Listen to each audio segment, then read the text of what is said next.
Fantasy games are easy enough to find, but sometimes famines, plagues, and power are all you need. For that, here are the top 10 medieval PC games arranged by play scores. The play score is an average of gamer and critic ratings.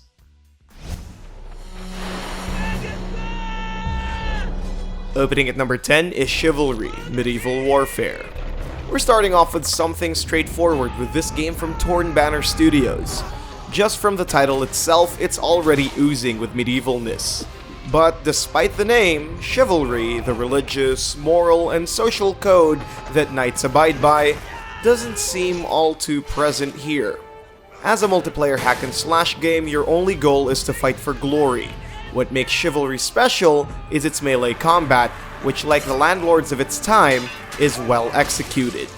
With its first-person perspective, you'll get to step into suits of armor to fight against opponents with swords, maces, longbows, and more from their medieval armory.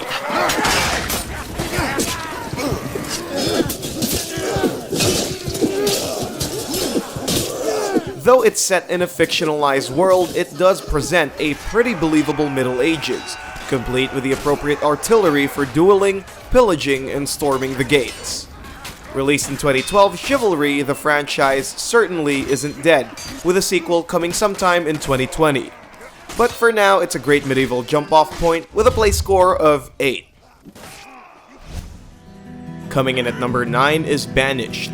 Offering us a little break from the fighting is Shining Rock Software's city-building strategy. In Banished, you're tasked to be the sole authority of a community's resources and the citizens that fall under you.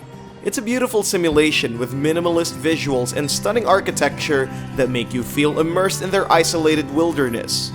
But it's not the visuals that gave Banished its name. It's the fact that this game is more of a survival than your run-of-the-mill city builder. In a world of slow growth, breakable tools, and the ravages of the seasons, the game has a way of delivering challenges at every turn.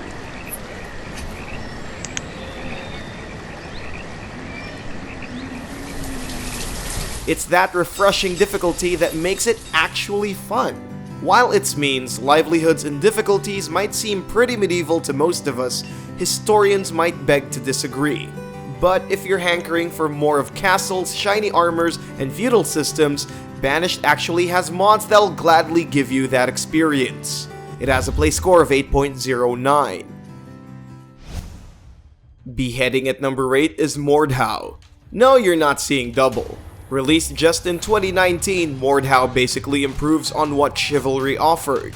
It's still pretty much a multiplayer-only hack-and-slash game, emphasizing hand-to-hand combat using the weapons of the medieval age. But with the benefit of today's tech, we get a more modern, less clunky experience. Though it may not be the best-looking game, it nails most of what it aimed to do, especially in their Frontlines mode, where you get to play in a large-scale battlefield with up to 60 other people.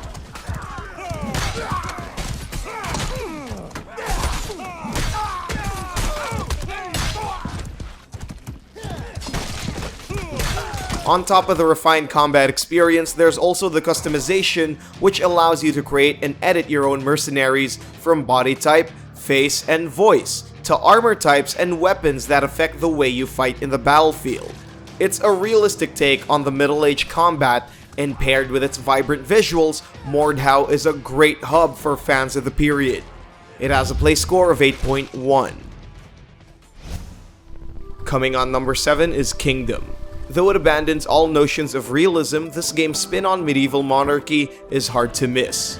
Playing as a king or queen on horseback, it challenges you to create your own kingdom amidst its procedurally generated 2D lands. With just a few gold coins at your disposal, you'll turn peasants into loyal subjects in no time, building castles out of wood and stone. But the twist comes at nighttime, with hordes of creatures bent on raiding your vaults and challenging your claim.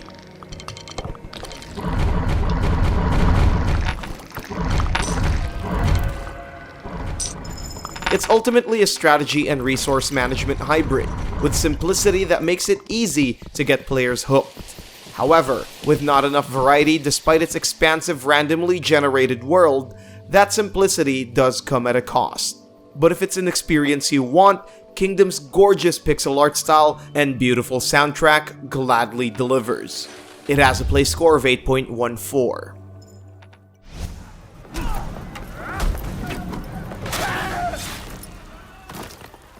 Parkouring at number 6 is Assassin's Creed 2.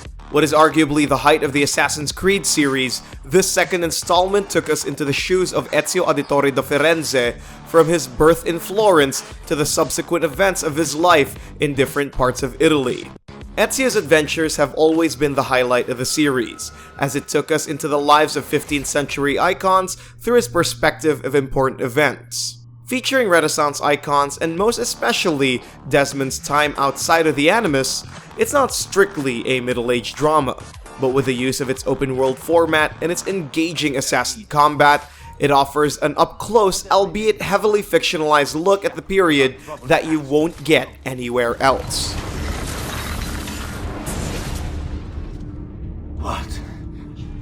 What have I done?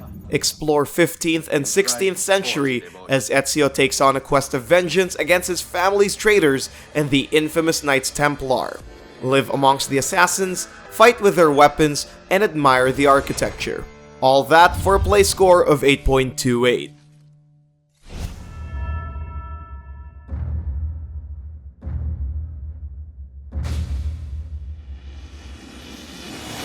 Leaping into the number 5 spot is Assassin's Creed Brotherhood. Assassin's Creed 2 was so good, we all wanted more. That's exactly the story of Brotherhood, and the rest, as they say, is fictionalized history. It follows directly from the plot of the second installment with Ezio back into the fore, but this time out for Borgia blood. This particular entry expands on what the previous game offered, especially in terms of its open world variety. With Ezio's new position as Master Assassin, you get territory takeovers, assassin recruitment, and property investment that all keep you rooted in its environment of 16th century Italy. With Brotherhood, they really up the immersion. As GameSpot says, few games make it such a pleasure to simply move from place to place. And they're right about that, with a choice of galloping horseback or parkouring up towers.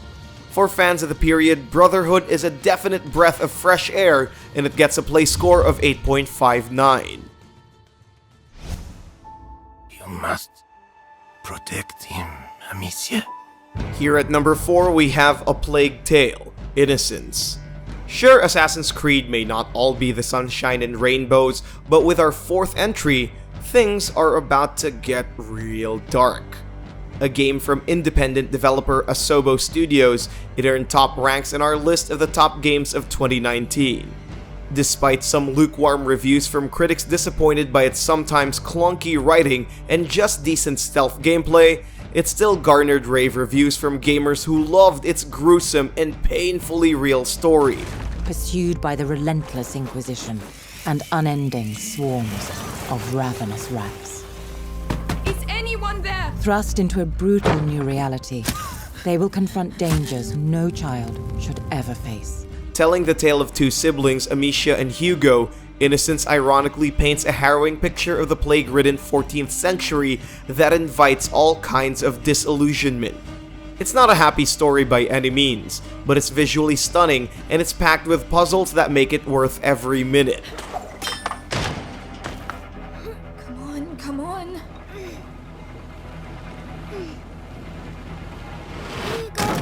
Well done. There's less of the tropes and combat we might expect from a medieval game, but as we face rats, zealots, and human nature itself, it tells its own humble yet grand approximation of how life felt like then. It has a play score of 8.64.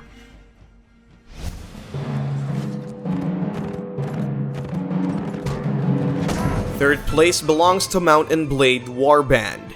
Yes, we're all hyped for the coming of its most awaited sequel, but before its decade in the making second installment hits the market, we can take a moment to appreciate where it all began.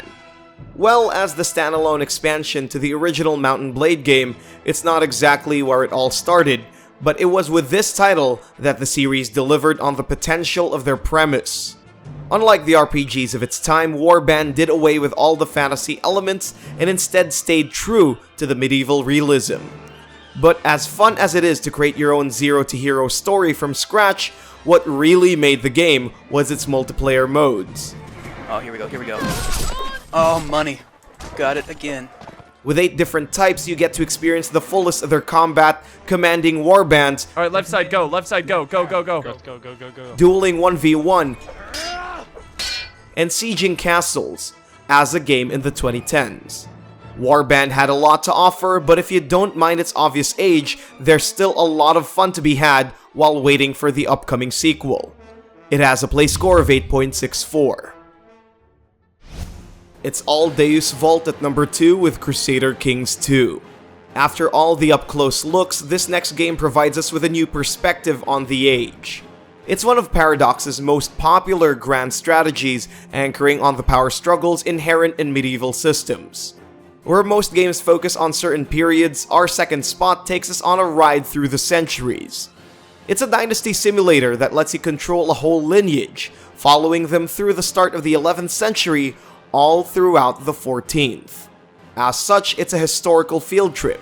We don't just get to meet various historical figures, its grand strategy scheme also lets us experience the various cultural and religious quirks that kept the era's feudalist system moving. Yes, look at this. The Normans and the Norwegians are fighting each other. Perfect. It actually looks like the Normans are going to lose this because King Harold is going to reinforce with enough troops to win. Possibly. Offering so much in terms of content and insight, the game is a bit of an information overload.